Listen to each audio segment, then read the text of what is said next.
Seja muito bem-vindo, seja muito bem-vinda a mais um episódio do nosso podcast Culturas e Times Fortes. Esse é um episódio, oferecimento e patrocínio da EP+, que é a nossa empresa, Empresas com Propósito. Meu nome é Guilherme Guimarães, sou fundador da Empresa com Propósito. Hoje estou recebendo um convidado super, hiper, mega especial, um cara que eu admiro, um cara que a gente já fez relacionamento alguns anos atrás, e uma pessoa que eu sei a história, eu conheço um pouco do que ele está construindo, né, dentro da Culture, Kiko. Prazer ter você aqui, cara. Vou deixar passar a bola para você se apresentar. Mas hoje ele foi o fundador, né, Kiko? Eu diria que é fundador, e hoje é o atual CEO também da Culture Rocks. Né? Eu vou pedir para que ele se apresente, mas que a gente tem muito para falar aqui, principalmente sobre o que é o tema, né, sobre o que é o nome do nosso podcast, Kiko, que é Cultura e Times Fortes. Imagina você tem um baita case, imagina você tem vários clientes que também construíram vários cases disso com base na tua ferramenta, com base no que você desenvolveu, criou tecnologia, né? Eu queria só te dar as boas-vindas, te agradecer, né? Dizer que eu sou, cara, um fã da tua história, da tua trajetória, da forma como você construiu marca, principalmente. Acho que é muito bacana, queria fazer esse reconhecimento público aqui. Queria passar a bola para você, cara, que hoje, no episódio de hoje, que é o nosso episódio número 11, né? A gente está numa primeira temporada aí do nosso podcast, episódio 11. A gente vai falar um pouquinho e vamos trazer esses temas aí que a gente vai falar. Eu vou deixar a bola com você, que você é o convidado de hoje, você é a estrela de hoje. Eu queria que a bola fosse muito mais sua do que minha. Mas, Kiko, se apresenta pra gente, cara. Fala um pouquinho de você, fala um pouquinho da tua trajetória aí. E até o momento que você chegou na Culture, que aí eu queria te fazer novas perguntas aí. Mas seja muito bem-vindo, meu irmão. Muito obrigado pelas palavras. Também sou fã seu aí, do seu trabalho. Prazer estar aqui, muito obrigado pelo convite. Eu sou fundador da Culture Rocks. Antes da Culture Rocks, eu trabalhei 10 anos no mercado financeiro, no Itaú BBA e no BTG Pactual. E aí decidi empreender, né, lá para 2013, eu já estava com essa ideia de empreender em tecnologia. Por um tempo breve ali entre sair do BTG e fundar a Culture, eu passei um tempo no Nubank, quando o Nubank Legal. tinha 12 pessoas, e foi quando acho que eu vi pela primeira vez de perto o que é uma empresa de tecnologia, que eu não só não tinha trabalhado com tecnologia, como eu também não tinha trabalhado com RH, que no fim foi o tema O tema central central. o tema central do que a gente faz na Culture, né? Então, primeiro ali no Nubank eu vi um pouco de como era, como funcionava uma empresa de tecnologia, principalmente nos moldes do Vale do Silício, né? O Davi Vélez, fundador do Nubank, era um cara que tinha uma base muito boa disso, porque ele tinha trabalhado na Sequoia, que é o Perfeito. maior fundo de venture capital da história dos Estados Unidos e que investiu na Apple, no Google, enfim, empresas super icônicas. E aí eu fundei a Culture em março de 2015, hoje eu até estava contando a história para uma pessoa do nosso time, e, e aí nosso primeiro cliente chegou em fim de 15, então foi uns 9 meses assim de exploração e de construir MVP e por aí vai. E o primeiro produto foi um produto de avaliação de desempenho. E aí depois a gente foi construindo 3 pilares grandes, um de clima e engajamento, um de avaliação e gestão de desempenho, um de metas, que às vezes cai para o lado de gestão de desempenho, às vezes é uma coisa mais de gestão mesmo, e algumas coisas em volta dessa, assim, na órbita desses 3 produtos, que são feedbacks, reconhecimento, as one-on-ones, né, de líder e liderado, enfim. Então, essa que a gente acabou chamando de Culture Rocks, justamente porque Perfeito. a gente achava que eram 3 Que ou era uma uma série. curiosidade minha, né, que eu queria te perguntar. De onde veio esse nome, né? Assim, a resposta é muito menos glamurosa do que assim. Eu gostava do termo culto, assim, achava que tinha a ver com cultura, número um. Perfeito, perfeito. Até uma coisa que eu não falei foi que antes de fundar a Culture, eu eu estava querendo empreender, ainda não sabia muito bem o que era, e aí, assim, parece besteira, mas a primeira coisa que eu resolvi empreender foi escrever um livro. Né? Assim, como eu eu ainda não sabia. Até hoje até hoje eu não sei, mas hoje eu já sei mais do que eu sabia. Mas eu não sabia programar. E o produto da Culture era para ser um software. Então, Perfeito. a única coisa que eu conseguia criar com as minhas próprias mãos, que eu cheguei à conclusão, lá na época não tinha infoproduto, por exemplo. Acho que não existia ainda muito isso, né? Então a única coisa que eu consegui, na verdade tinha. Tava iniciando. Livro é Tem que um ser. infoproduto, né? Mas eu pensei, cara, um livro eu consigo construir de cabo a rabo e lançar. E aí eu criei um livro, achei que tinha uma oportunidade de mercado e um interesse muito grande meu pela história dos 3G, né? Perfeito. Que estavam, acho que naquela época, no auge do auge, né? Assim, da admiração do empresariado brasileiro, Perfeito. com a Bembev indo muito bem. Eles tinham acabado de comprar a Heinz, que era o ketchup mais conhecido do mundo. Estavam, se eu não me engano, logo ali compraram a Kraft também. E já tinham feito o primeiro deal, que era o Burger King, dessa leva, né? Então foi Burger King, Heinz e Kraft. Mas enfim, na época estavam no auge, eu falei, cara, acho que quero entender o que eles fazem de diferente. Perfeito. E acho que tem um mercado para um livro disso que ninguém tinha feito. Tinha só o Sonho Grande, que acho que é um Isso. livro mais da história deles, né? Mas não tinha muita Conta a trajetória mas inteira não de tinha como ele muito foi fazendo. ferramental, assim. O que esses caras fazem de diferente, né? Então eu fui escrever um livro sobre o que eles fazem de diferente.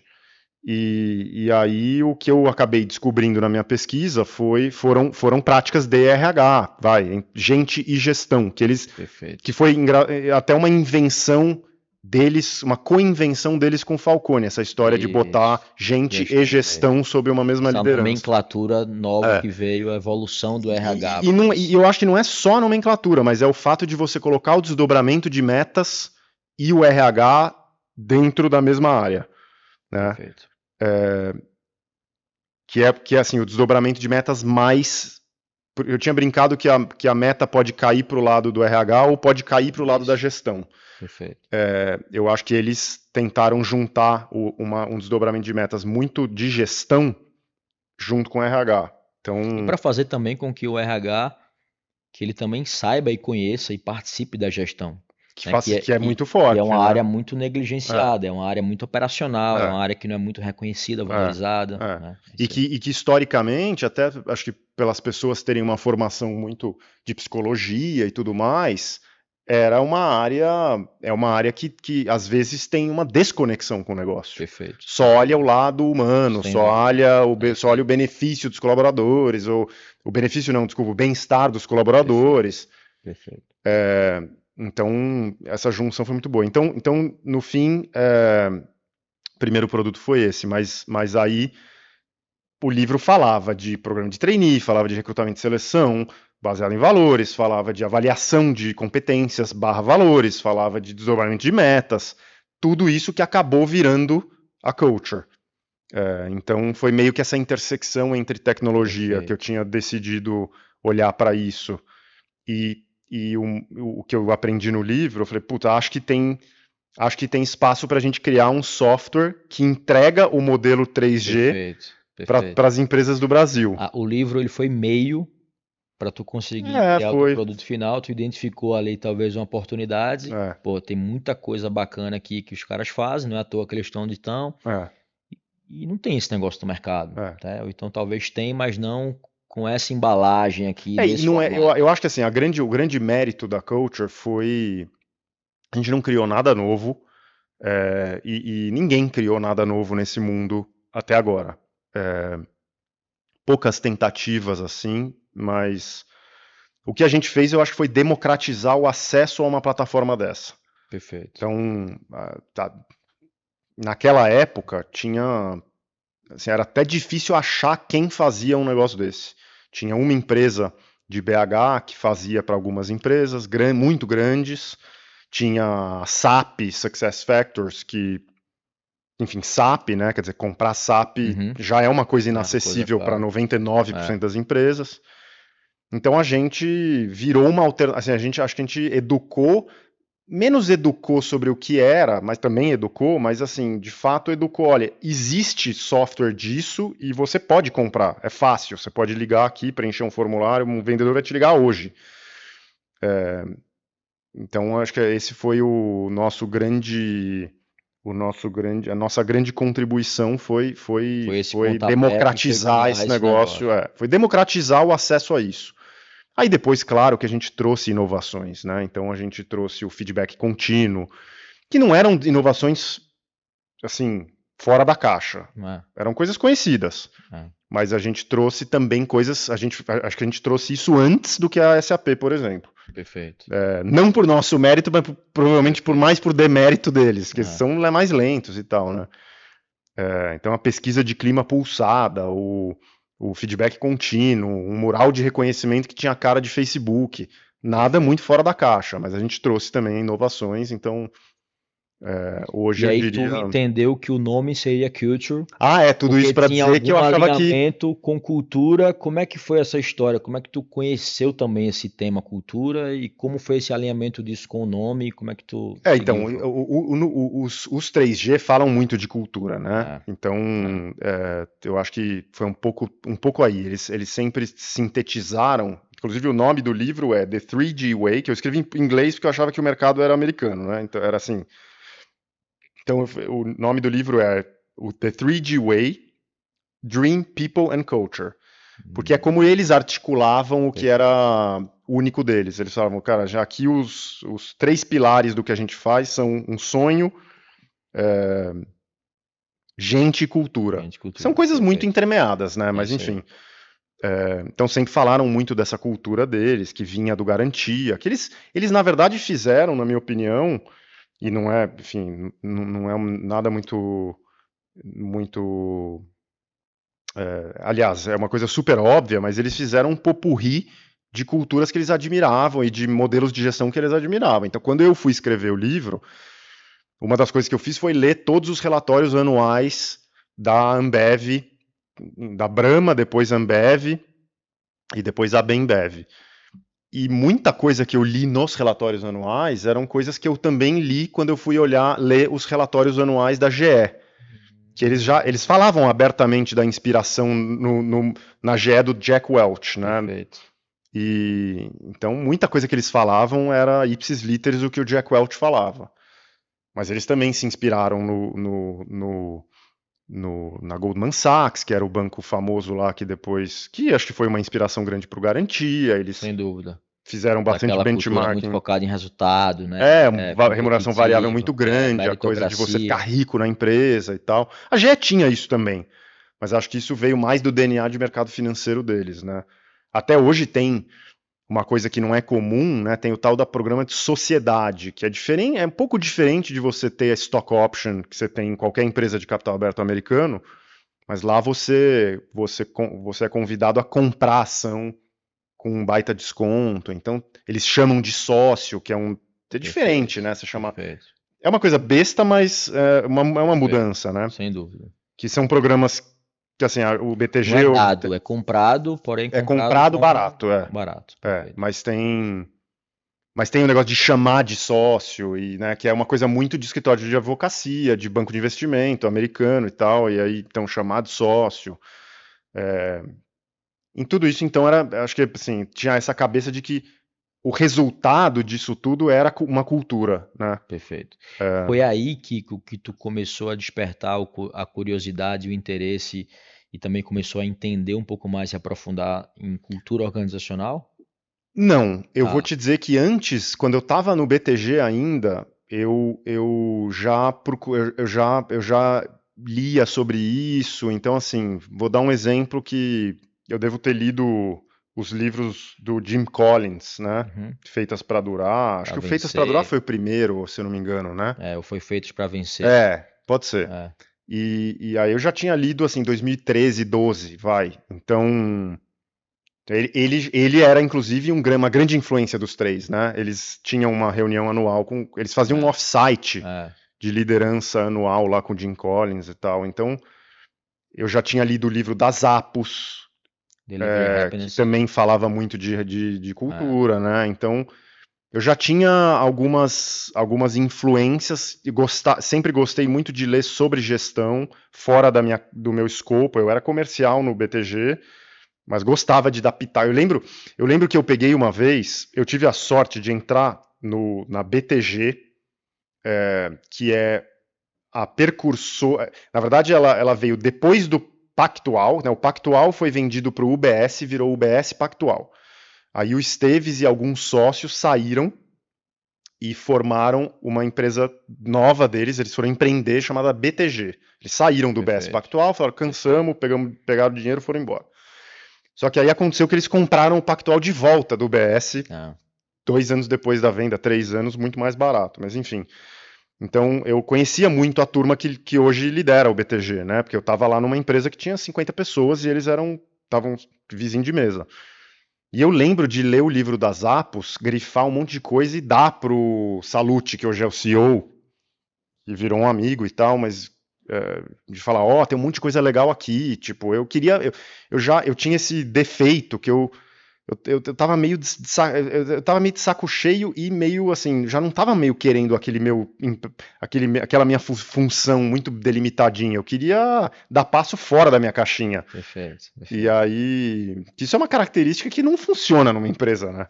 Uma empresa grande é difícil, assim, você querer sair da sua caixinha né? Uma empresa grande, a pessoa quer que você não saia da sua caixinha, né? Faz a sua caixinha muito bem. Eu não queria fazer minha caixinha muito bem, eu queria fuçar em todas.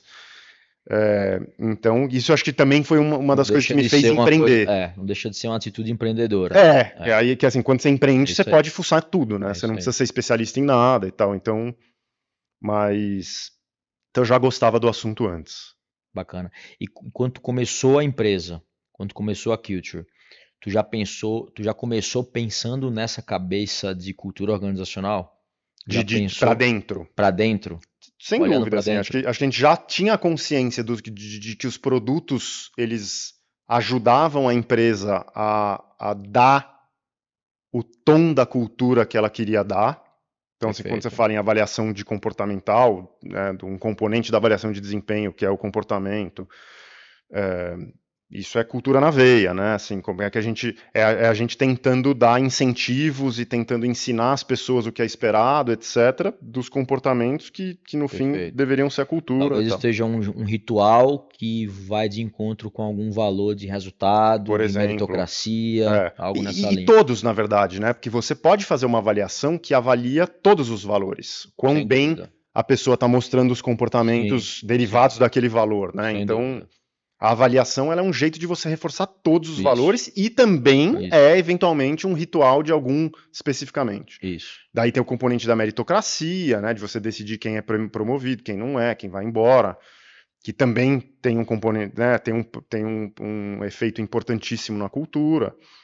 Então, para fora, sempre foi muito claro que o que a gente fazia ali, assim, talvez um dos grandes produtos do software e de como a empresa usava o software era a cultura que ela ia ter. Perfeito. É porque a primeira impressão que eu lembro, acho que foi não sei se foi 2018, 2019, que eu tive a primeira impressão assim com a marca de vocês. Eu acho que eu tinha visto alguma matéria que saiu de alguma coisa, exame, não sei onde foi que vocês saíram. E aí quando eu bati o olho, eu falei, cara, Culture Rocks. A primeira imagem que vem na minha cabeça, assim, sempre que a gente bate o olho numa coisa, a gente tem aqueles milissegundos, primeiros segundos para dizer, isso é uma empresa disso. Né? E na hora eu falei, cara, isso é uma empresa Culture Rocks, isso é uma empresa de cultura. Focada em cultura, tecnologia voltada para a cultura. É isso. Assim funcionou, então. Foi nessa, Mas não foi tão assim. No fim, eu gostei muito do domínio .rocks. Então começou por causa do domínio. Perfeito. Porque naquela época rolou uma leva de domínios diferentes. E o .rocks era um dos que saiu. Eu falei, putz, esse .rocks é legal. Aí eu fui procurar culture com C, o normal. Fui falar, putz, será que tem? Não tinha. Aí eu falei, putz, o que eu faço agora? Aí eu falei, vamos ver se tem com Q. Eu tinha feito intercâmbio na Austrália em 2000 e bolinha lá, em 2000 literalmente, e a principal companhia aérea da Austrália chama Qantas. Isso. Com Q, né? E pra gente é muito estranho ler sem o U no meio. A gente não fala QU sem I ou E, né? E aí eu falei, puta, vai culture com Q então. Aí tinha. Aí foi meio por isso.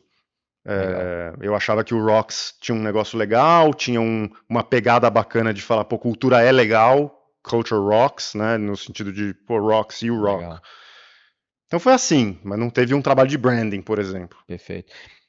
Mas a própria marca e o próprio nome não deixa de ser também um baita posicionamento estratégico ali, É, né? é, Quando você bate o olho e vê, você vê que talvez o teu posicionamento ali tu conseguiu assumir bem. total. Ô Kiko, entrando na parte mais prática agora, né? Imagina que boa parte da galera que assiste a gente aqui são empresários, pequenas e médias empresas, são RHs, pessoas olhando para a gente, né? Que se interessam muito pelo tema de cultura e construção de times fortes. Imagino que boa parte da tua tecnologia ela consegue abraçar bem isso, né? E como tu consegue de fato construir isso e colocar também gestão ali no meio, liderança no meio.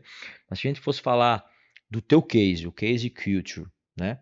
Como é que foram os primeiros, as primeiras pessoas que entraram ali? Como é que você criou e construiu a cultura da tua empresa, né, desde o momento do nascimento? Se tu pudesse me falar de uma maneira prática, assim, entrar nos bastidores um pouco mais. Assim, tem um fator que é sempre muito importante, que é a cultura acaba se moldando para o bem ou para o mal em torno da personalidade, do jeito, dos valores, etc., do fundador, né? Sem dúvida. Então, eu sempre gostei, por exemplo, vou dar alguns exemplos práticos, assim, mas eu sempre gostei de ler muito. Sempre fui muito estudioso. Sempre não, porque na escola eu era um É, mau aluno e na faculdade eu também fui igualzinho a mim. um aluno muito vagabundo, assim, fazia o mínimo e, enfim, outros problemas. Mas eu fui virar CDF depois, Depois. mas, enfim, quando eu fundei já era CDF. Já gostava de estudar, ler, tudo mais. Então eu fui tentando, acho que assim, essas coisas foram meio que ficando é, claras que, pô, eu mandava sempre coisa para as pessoas lerem. Quando a empresa tinha, sei lá, 5 pessoas, eu mandava, toda hora eu estava mandando, ainda mando, né? Mas, pô, ouvi um podcast legal, mando para as pessoas. Vi um artigo bom, mando para as pessoas. Peguei um livro, sugiro para as pessoas. Muitas vezes comprava e dava. Perfeito. Então Perfeito. é um dos jeitos que eu moldei assim um pouco da cultura de ser uma cultura que eu sempre tentei que fosse uma empresa estudiosa, que entendesse muito do domínio do que a gente Perfeito. fazia. Então, Desenvolvimento é um valor para você. Talvez ele não foi durante muito tempo, mas depois não, virou ele era escrito de uma forma diferente diferente. ou comunicado de uma forma diferente, mas sempre a gente teve esse drive de você se desenvolver e desenvolver o outro, né? Sempre foi um pilar que eu quis dar, que eu dei um pouco com o meu exemplo, mas que assim, eu nunca fiquei satisfeito com o quanto ele estava sendo implementado. Acho que ao longo da história toda da Culture, se você perguntar para 90% dos colaboradores que passaram pela empresa, eles vão falar que esse valor aí de desenvolvimento era muito forte na empresa. Mas eu não estava satisfeito. Eu sempre achei que era, cara, tinha que ser muito mais do que isso. Sério? É. Então, tem Mas essa aí, também, né? mas Assim, porque eu tô tirando por mim. A gente tem esse valor muito forte também dentro da nossa companhia, dentro da nossa empresa.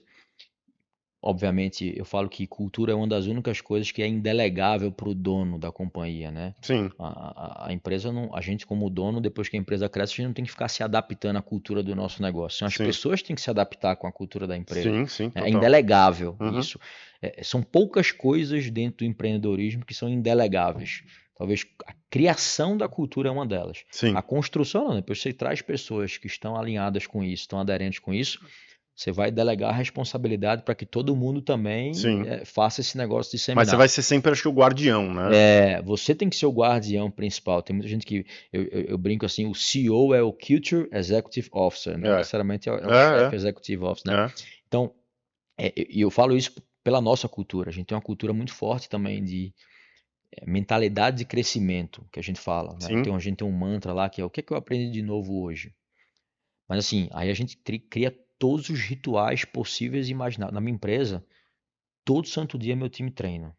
De isso é 9, maravilhoso. de 9h15 às 10 da manhã, Kiko, todo santo dia meu time está treinando. Então, isso foi além do que eu fui. São rituais de cultura, mas não é ritual semanal, é ritual diário. Legal, No time ótimo. comercial, de 9h15 da manhã até 10 da manhã, todo santo dia eles estão estudando, se desenvolvendo, treinando, vendo alguma call que eles fizeram. Para quê? Afiar o machado. É isso aí. Treinar também é trabalhar. Sim, Né? sim. E Total. aí dissemina essa cultura. Total. Né? Um cara que não gosta de se desenvolver, de ler, de estudar, esse cara não fica um mês na minha empresa. É. Porque Não deveria ficar em nenhuma. treinar todo dia. Isso que é muito louco, todo né? dia. Não cara, deveria ficar em nenhuma. Deveria ser um pilar de todo mundo, né? Mas A enfim. empresa está pagando para eu me desenvolver, eu tô achando ruim. Sabe aquele negócio que é meio louco, né? E aí a gente, não só esses rituais que a gente tem. Uma vez por semana a gente tem um All Hands e todo All Hands uma pessoa vai lá e tem que apresentar algum livro. Uma pessoa por semana tem que apresentar algum livro. Fora essa outra que a gente tem desenvolvimento. Sim. Aí o time comercial, o líder, em quinta-feira, ele também tem um ritual que é desenvolvimento. Então são todos rituais que dão para suporte. fortalecer É isso aí. e mostrar que aquele valor é importante. Perfeito. Né? Mesma coisa para a gente de resultado. A gente tem uma cultura muito focada em resultado. Né? A gente chama que é resultado com equilíbrio. Nesta ordem. A gente quer que as pessoas tenham equilíbrio. A gente não defende aquele negócio muito louco, workaholic, aquela maluquice, não, que o mercado, principalmente o mercado financeiro, tem muito isso, né? Sim. Mas para eu ter resultado e não ter equilíbrio, tem que ser muito alta performance, né? Uhum. Então é um valor que a gente defende na nossa empresa também. E, não pode ficar bobeando. E todo dia tem daily, e todo dia a daily é focado em resultado, para mostrar que aquilo é importante. Perfeito. Né? Então tem os rituais. E aí talvez trazendo um pouco, falar de rituais aí um pouco dentro da Culture. Como é que vocês criavam lá esses rituais? Desde a própria tecnologia tua própria ferramenta não deixava de ser um ritual, mas como é que tu criava rituais lá dentro, de modo que dizia, cara, esse ritual é importante porque é uma coisa que é valor meu, que eu valorizo, que eu acho que é importante. Você como líder, né? Então, a gente tem eu vou dar um passo atrás que eu acho que vale a pena, porque eu falei que invariavelmente a cultura ela toma um pouco da imagem do fundador, ou dos fundadores, ou da fundadora, mas eu sempre me cobrei para que a cultura da empresa não fosse desenvolvida à minha imagem, mas sim à imagem do que o negócio precisa. Sem dúvida. Que é uma... Assim, eu acho que não tem que ser a minha preferência, porque muitas vezes acaba caindo para o lado da preferência da pessoa. Né? E então eu sempre me forcei também a me adequar à cultura que eu acho que a empresa tem que ter. E isso é difícil pra caramba.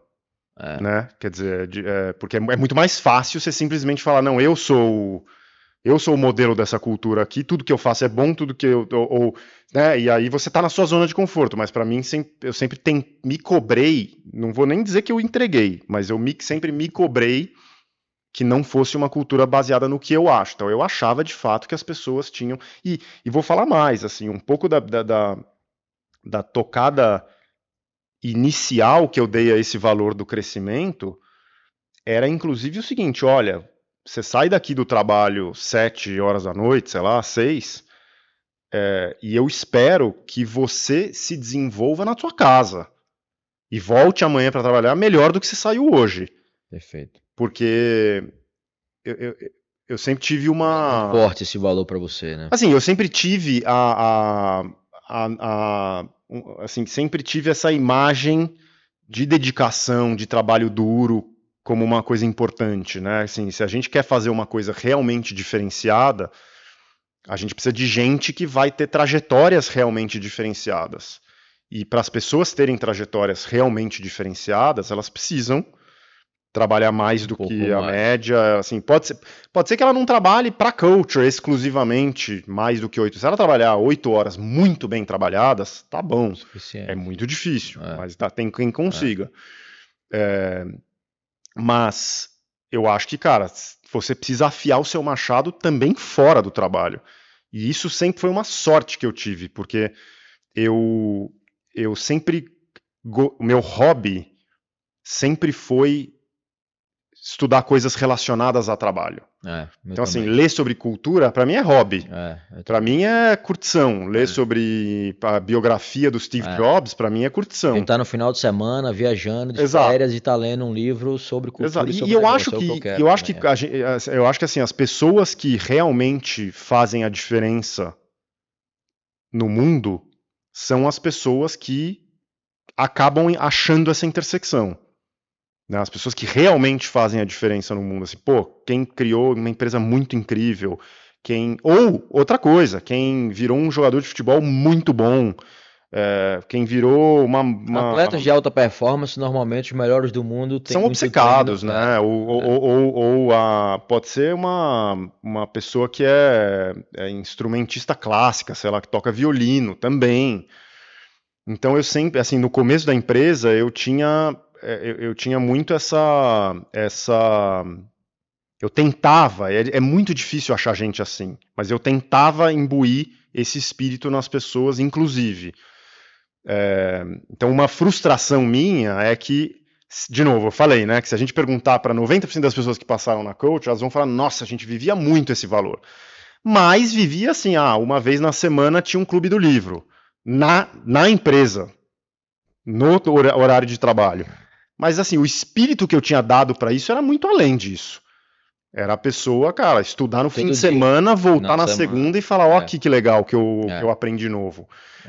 Porque eu sempre tive essa ambição da gente fazer uma coisa muito fora da caixa e diferenciada e tal, né? Mas, então tem aí teve um trabalho de expectativa e realidade ao longo da empresa, e a empresa cresceu muito rápido, e não tinha... que esse é um negócio que a gente pode falar depois, mas quando você está crescendo muito rápido, você invariavelmente vai abrir mão de certas... do nível de exigência que você tem em relação a tudo. Né? O crescimento é bom, mas não é gostosinho não, né? Dói muito. E o crescimento gera desordem, gera desalinhamento, gera perda de controle, total, na maioria das vezes, né? Quando você cresce rápido. A cultura dá uma diluída nessa hora, entendeu? Você tá assim, estourando tudo, você achou uma pessoa que... né? E esse, inclusive, essa também era uma dor muito grande para mim, que eu sempre achei que a gente não tinha um processo de recrutamento e seleção. Apesar da gente não ser uma empresa de recrutamento e seleção, eu sempre achei que uma performance, uma cultura muito forte, com alta performance, tinha que ter como base um processo de recrutamento e seleção muito exigente. E eu sempre achei Fala que mais sobre esse exigente. Assim, eu sempre então vamos lá. Coisas que eu sempre achei que a gente tinha que ter um processo muito bem definido, muito exigente, de modo a ser restritivo em quem a gente põe para dentro. Então eu nunca consegui implementar isso do jeito que eu queria, mas eu achava que a gente tinha que ter um processo seletivo padronizado. Todo mundo tinha que entrevistar igual. Perfeito. E se não fosse igual, era porque... Então, por exemplo, eu sempre me inspirei muito na Amazon e no Stripe, que se inspirou na Amazon, enfim.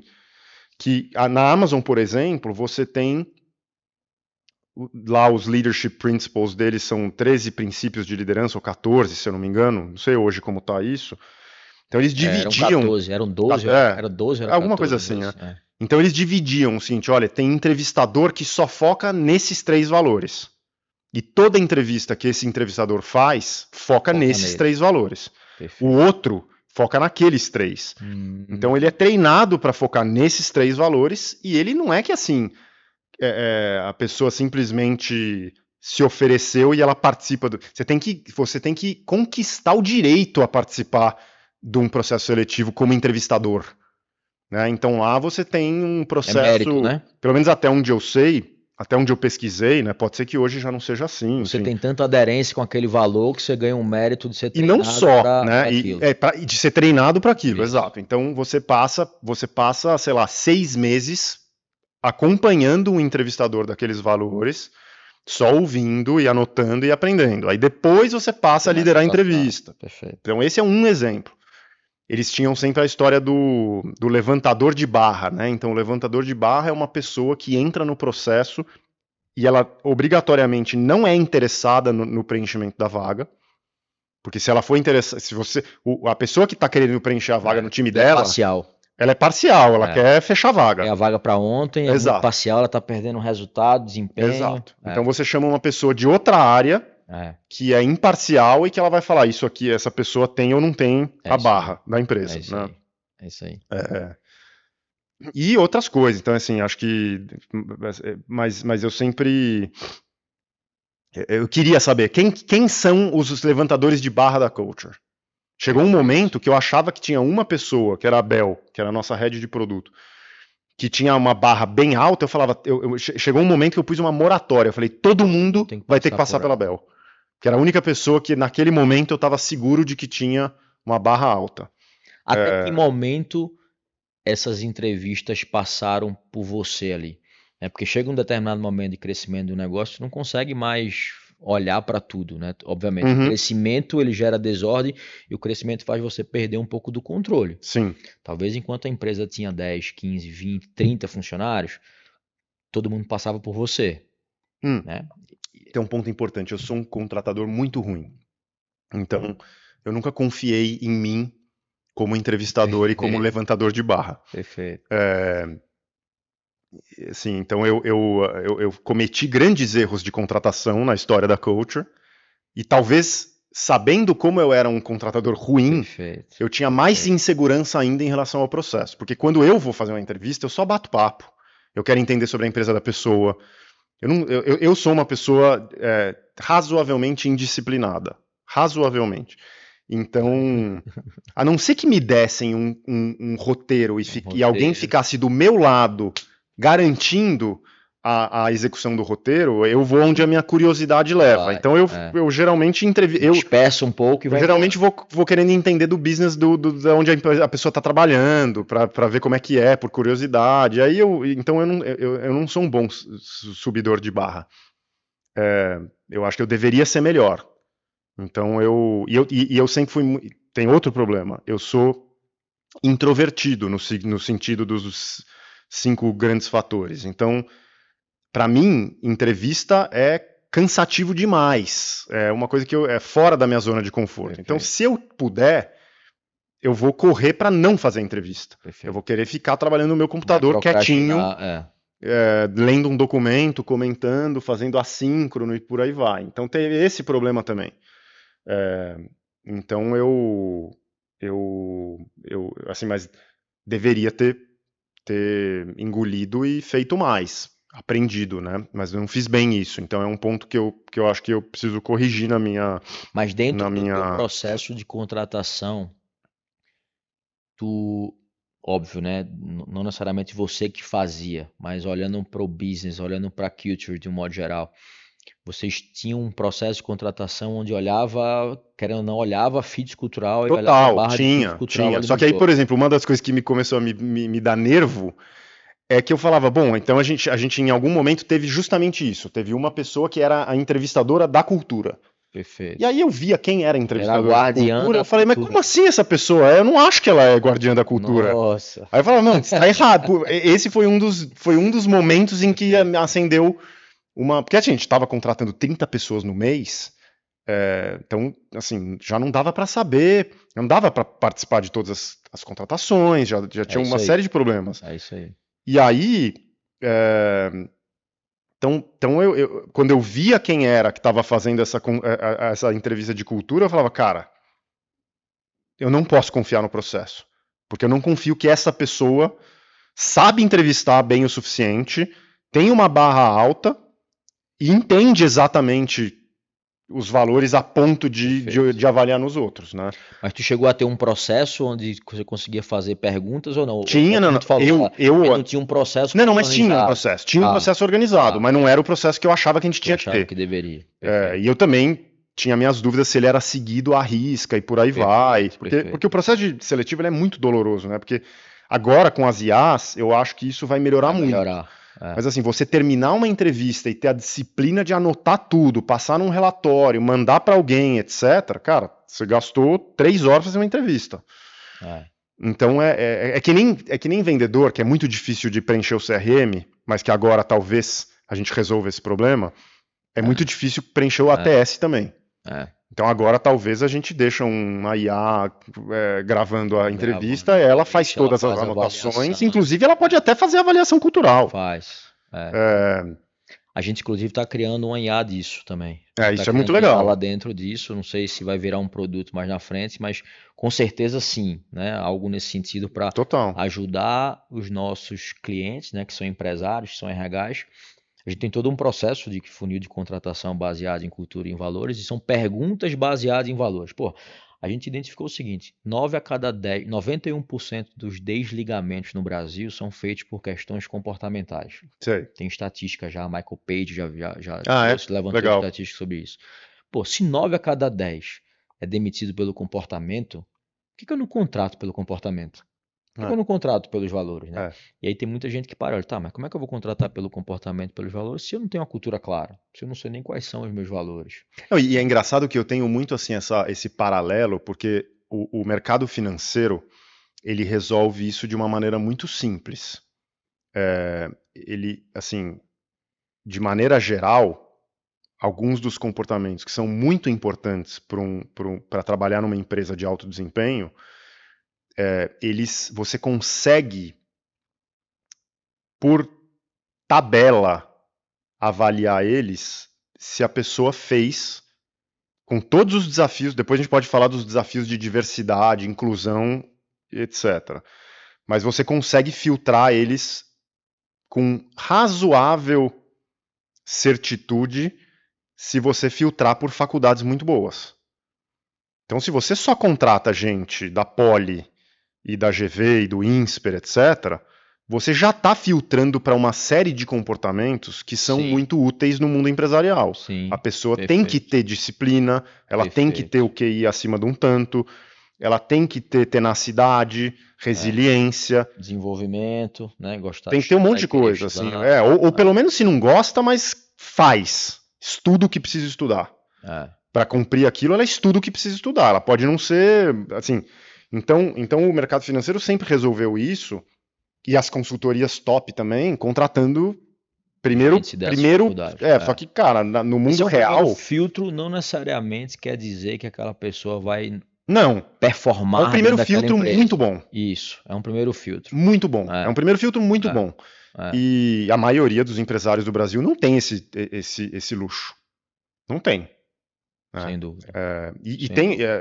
Então, eu não estou dizendo que todo mundo que faz a faculdade top assim, tem as características úteis, e também não estou dizendo que todo mundo que não fez a faculdade top não tem elas. Perfeito. Mas na média, se você jogar todo mundo numa sala, a chance de você tirar um que tem essas características é mais alta. Então, um momento legal aí do teu discurso foi assim, tu falou, cara, eu conseguia fazer isso, ou a empresa talvez teve uma cultura um pouco melhor até determinado tamanho e até determinado nível de crescimento. Depois que a empresa vai dando uma distorcida. Crescer muito rápido, o crescimento acelerado, mais uma vez, ele gera dor do crescimento. Não tem como eu crescer sem colocar gente para dentro. Né? Escala é resultado de não só de tecnologia, mas de gente também, é impossível.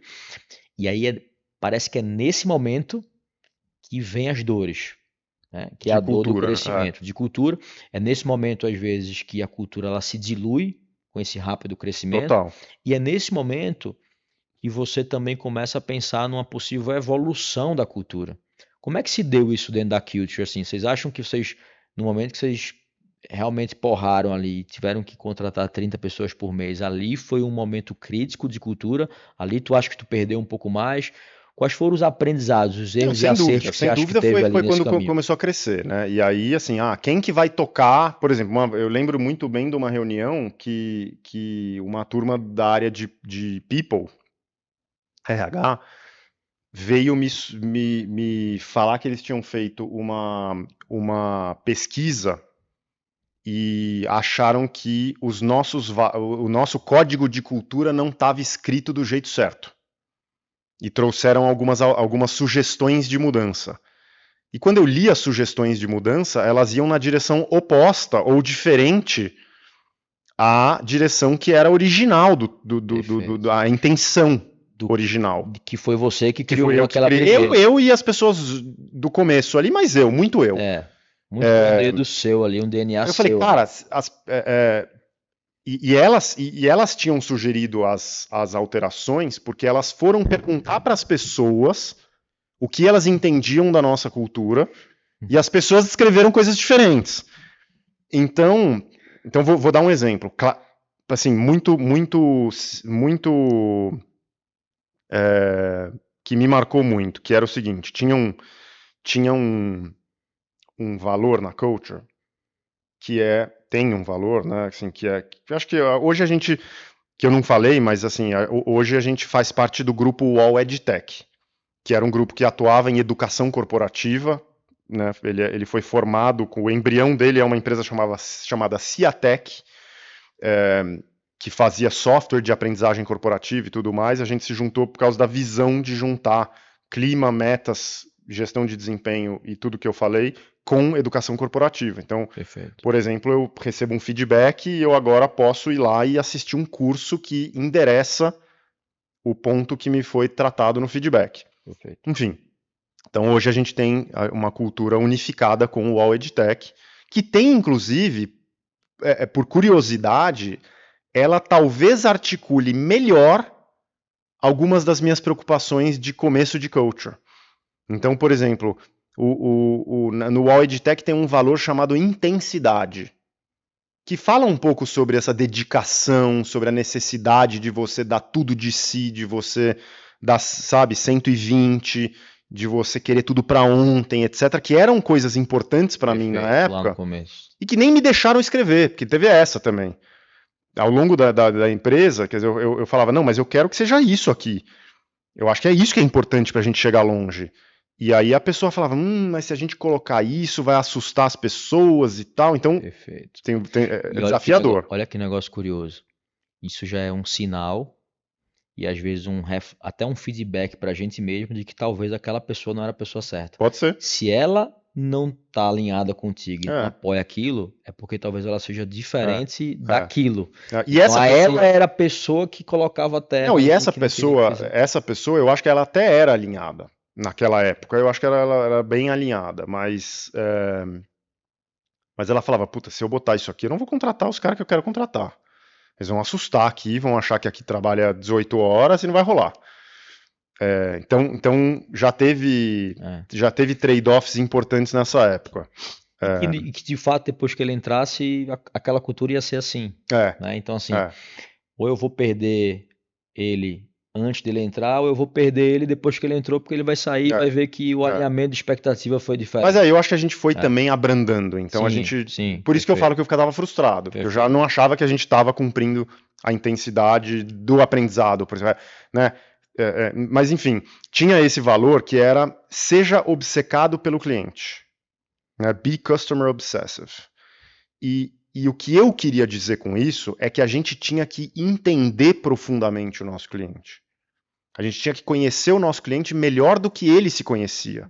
Sim. A gente tinha que conseguir antever como solucionar os problemas do nosso cliente, conhecendo ele melhor do que ele, trazendo soluções que surpreenderiam o cliente de quão tão bem a gente conseguiu articular, entender e resolver o problema do cliente. Antecipar às vezes também. Antecipar. Né? Não esperar ele falar. Por exemplo, e entender bem onde ele está, que ele...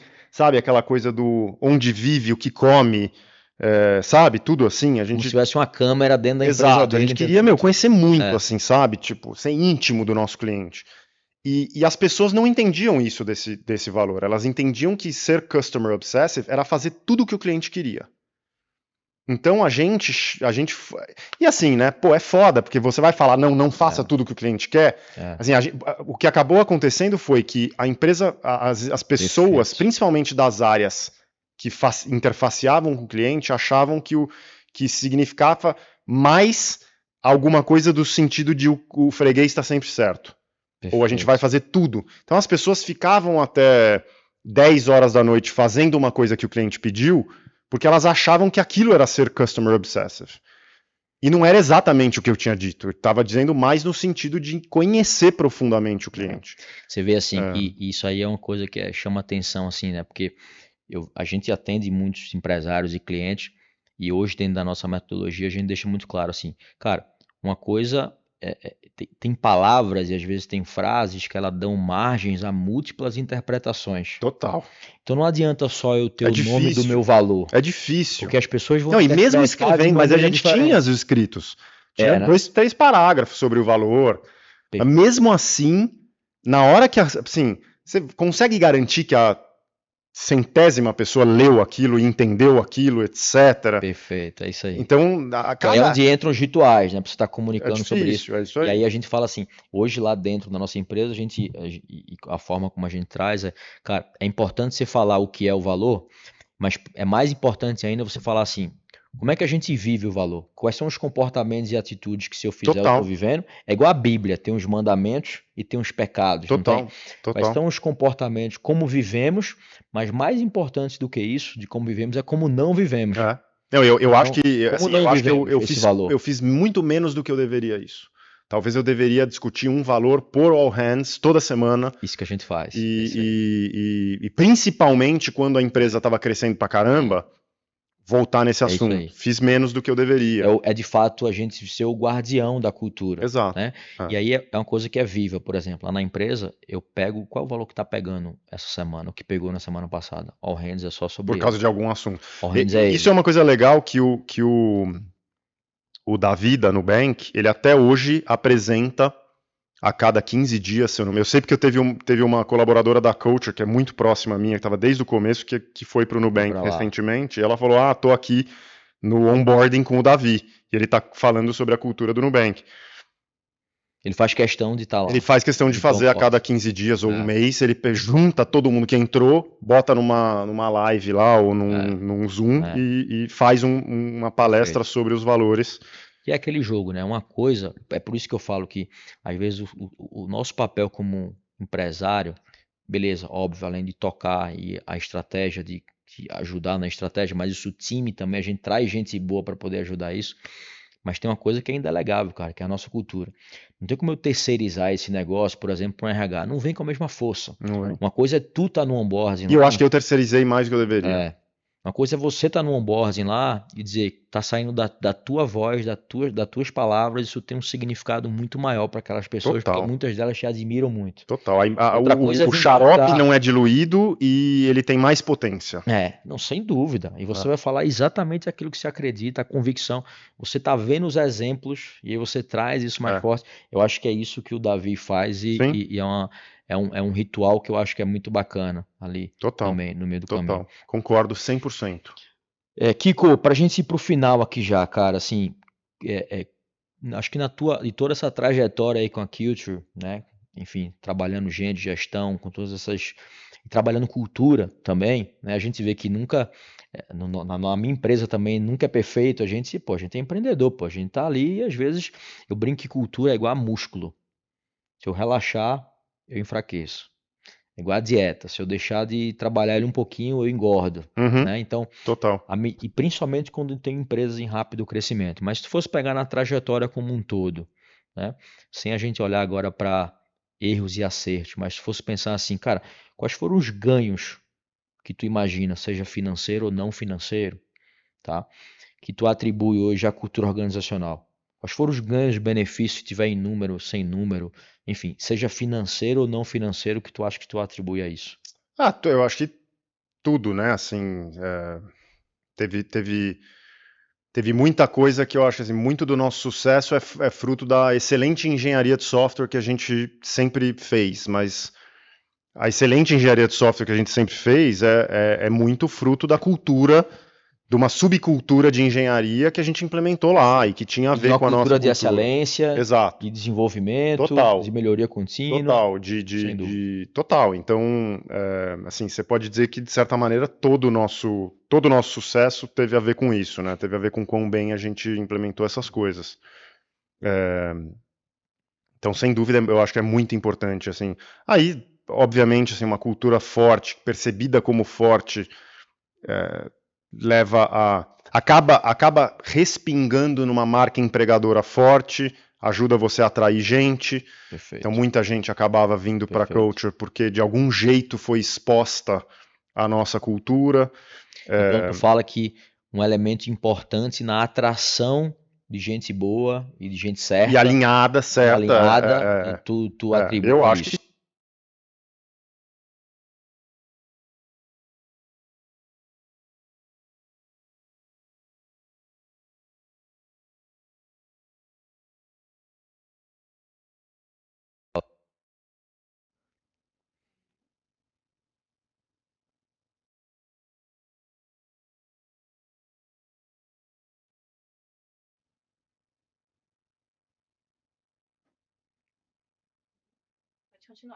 Boa. sendo ultra realista, eu acho que eu fiz menos do que eu deveria de descrever com mais assertividade qual era a cultura que a gente queria ter na culture, porque a gente sempre teve medo de espantar.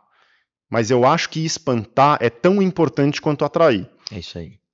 Então, assim, eu Você digo vai que... espantar as pessoas que não se identificam. Exato. Cultura é algo, na minha visão, né?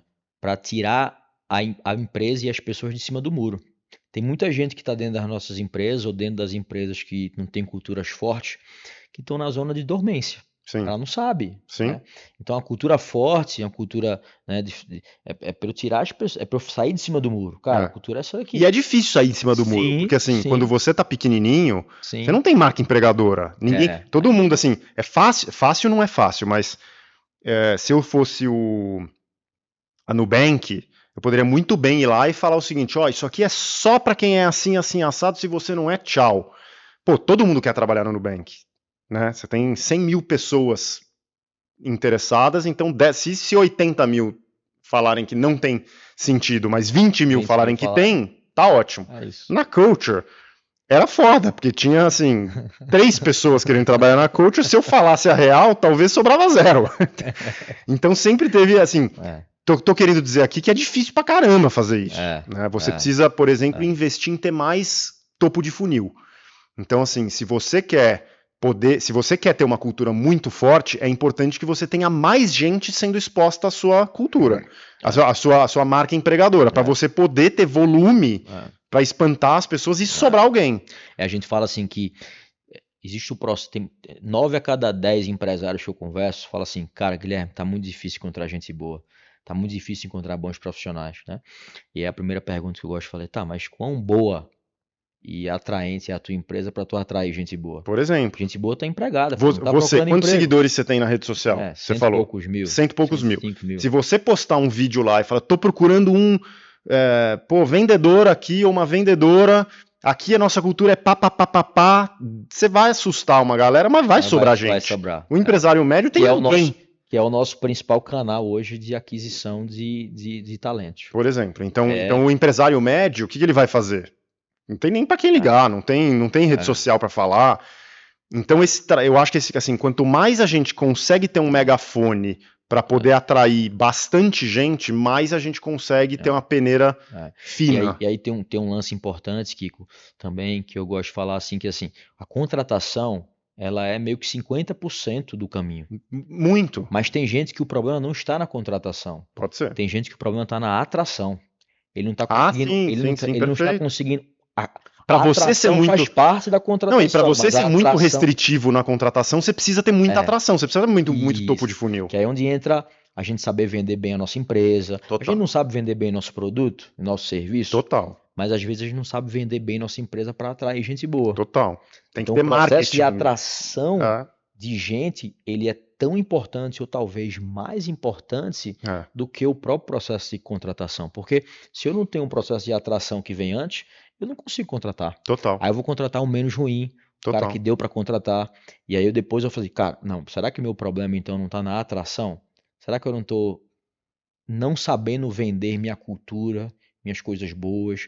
Porque, cara, tem muita gente que fala assim, Guilherme, mas eu moro numa cidade com 400 mil habitantes. Cara, mas peraí, será que não tem 4, 5, 10, 20, 40 pessoas que não têm aderência com a tua cultura? Tem que chegar, tem que achar, é isso aí. Mas é você que não está sabendo se vender. E por isso que você vê assim, um aprendizado lá da Bembev, é que a galera tinha um trabalho, assim, a Bembev sempre foi uma cultura para poucos, né? Ele sempre falava, o Marcel ele fala, né, disso, assim, olha, aqui é SWAT, Marines, né? Os fuzileiros navais, é um lugar para poucos. Ele falava outra coisa, ele falava assim, a gente, quando ia falar numa faculdade, o começo da nossa palestra muitas vezes tinha 100 pessoas, mas no fim tinha 10.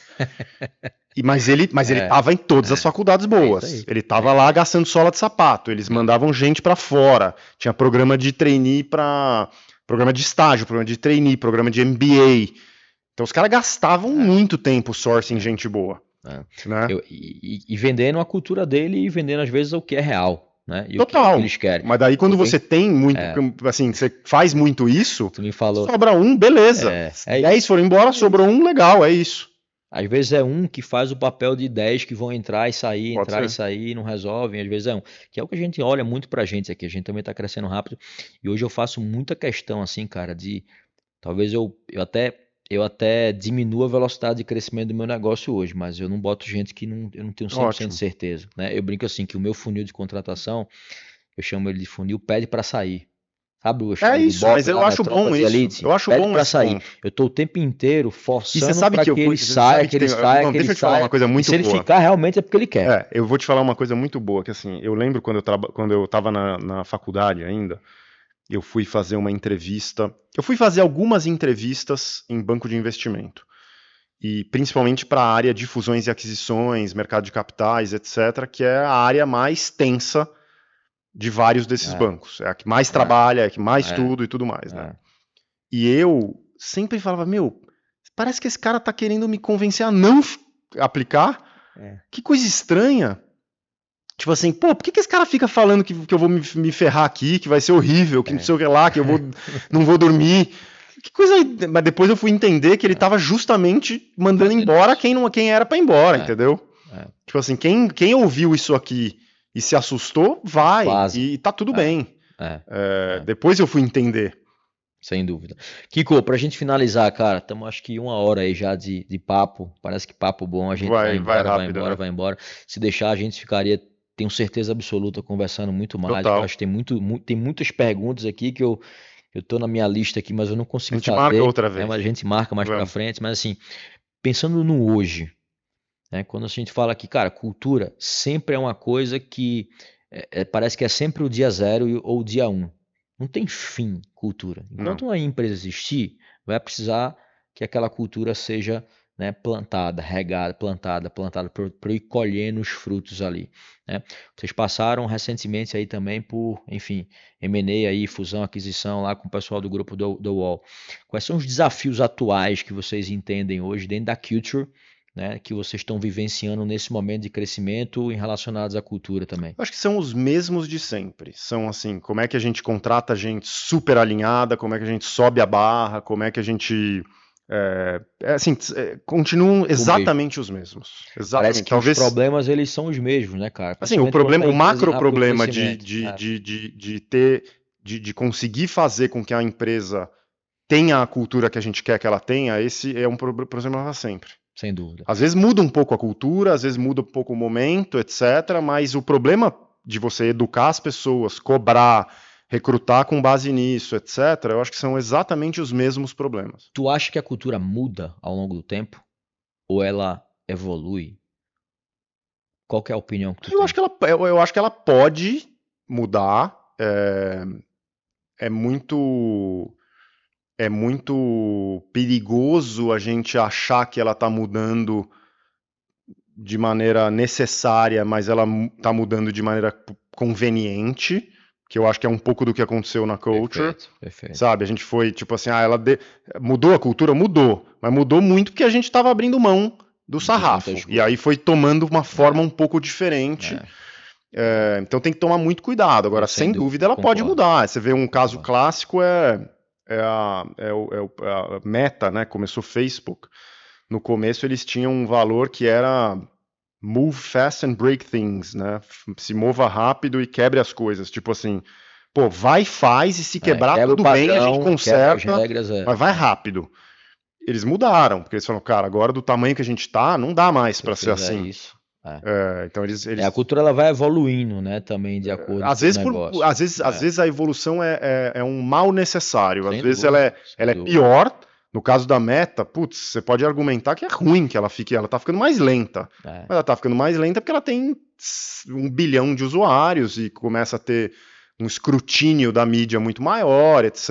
Então, nem sempre ela muda por um bom motivo. Às vezes ela muda para acomodar um problema de crescimento, alguma coisa assim. Sem dúvida. Mas ela pode mudar. Vai evoluindo, vai evoluindo. Se o negócio... aquele determinado momento e até aquele tamanho, era importante aquele valor, né? Mas depois que passa de um determinado tamanho, será que esse negócio aqui ainda vai ser dessa forma com o tamanho que tem? Porque assim, quanto mais gente, mais complexidade é. Total. Mais complexidade da direção para todo mundo, da clareza para todo mundo, acompanhar, né, fit cultural de todo mundo. Total. E cultura são os piores comportamentos que você tolera. Quando tu vai tolerando uma coisa, vai abrindo mão de uma coisa por conta disso, aquilo vai virando a nova cultura. Às vezes a ponto de você olhar para trás depois e dizer, caramba, cara, eu estou infeliz com a empresa que eu estou criando e com a cultura que está se construindo nesse momento. Né? A gente teve um cliente há um tempo atrás recentemente que falou isso, cara, Guilherme, cara, eu tô rico, tô milionário, tô ganhando dinheiro pra caramba. Mas não me vejo mais nisso aí. Infeliz, completamente triste, né, e não orgulhoso da empresa que eu tô construindo, da cultura que eu tô construindo. Preciso mudar isso urgente, porque eu tô sem tesão de vir pra empresa, tô sem tesão de estar com as pessoas. Tô ganhando muito dinheiro, mas não é. Mas e aí? E depois que dinheiro deixa de ser um problema, né? E nem para nem todo mundo pensa só nisso como dinheiro como problema, mas é quase meio que uma crise existencial ali. Mas eu diria que é o seguinte: se o negócio mudar, a cultura tem que mudar. Provavelmente esse deveria ser a grande linha mestra. Ou se entrar novos sócios, a cultura automaticamente ela vai mudar se os sócios não tiverem também alinhamentos, culturas. Invariavelmente vai. Porque o negócio combinado, ele não é igual ao negócio anterior. Quando você combina o negócio, você passa a ter prioridades diferentes, o negócio muda. Eu acho que à medida em que ele muda, a missão muda, a visão muda, mesmo que mude pouco, invariavelmente vai ter alguma coisa na cultura que vai mudar para servir esse objetivo maior. Perfeito. Kiko, cara, muito obrigado. Eu acho que tinha muito mais papo pra gente falar, mas vamos deixar para uma próxima. Né? Eu queria muito entrar depois, cara, falar um pouquinho todo esse processo de expansão, de crescimento, fusão, aquisição que vocês fizeram, mas não vai dar pra gente falar nesse momento. Mas assim, no próximo a gente queria te agradecer. Esse é mais um episódio, né, do podcast Culturas de Times Fortes. Hoje a gente recebeu o Kiko, né, o CEO, fundador da Culture Rocks, no episódio de número 11, tá? Então, para você que está aqui, se você é empresário, se você está aqui até o final, quase 1 hora de papo, e acompanha a gente, mas ainda não segue a gente nas redes sociais, não segue a gente ainda aqui no canal do nosso YouTube, não segue a gente nas plataformas de podcast e Spotify, tá? Eu queria deixar um presente, uma surpresa bacana aqui para vocês. Eu vou deixar um QR Code aqui para você que está assistindo na nossa plataforma no YouTube, e na descrição do Spotify, do podcast, vai ter também um link onde lá eu quero deixar uma surpresa bacana para você, que é você acessando, se você for empresário, se você for líder, se você for RH, a gente vai criar um diagnóstico, né, para entender o que é que falta dentro da tua empresa para ela crescer, né, e sustentar o rápido crescimento do teu negócio, e o que é que falta para você criar culturas e times mais fortes, tá? A gente vai tirar um raio-x, uma fotografia de forma gratuita, ao vivo, com nossos melhores especialistas. A gente vai te dar um plano de ação no final. Kiko, queria te agradecer, velho. Obrigado aí. Eu que agradeço. Muito bom. Até a próxima. Mais um episódio aí do podcast Cultura de Times Fortes.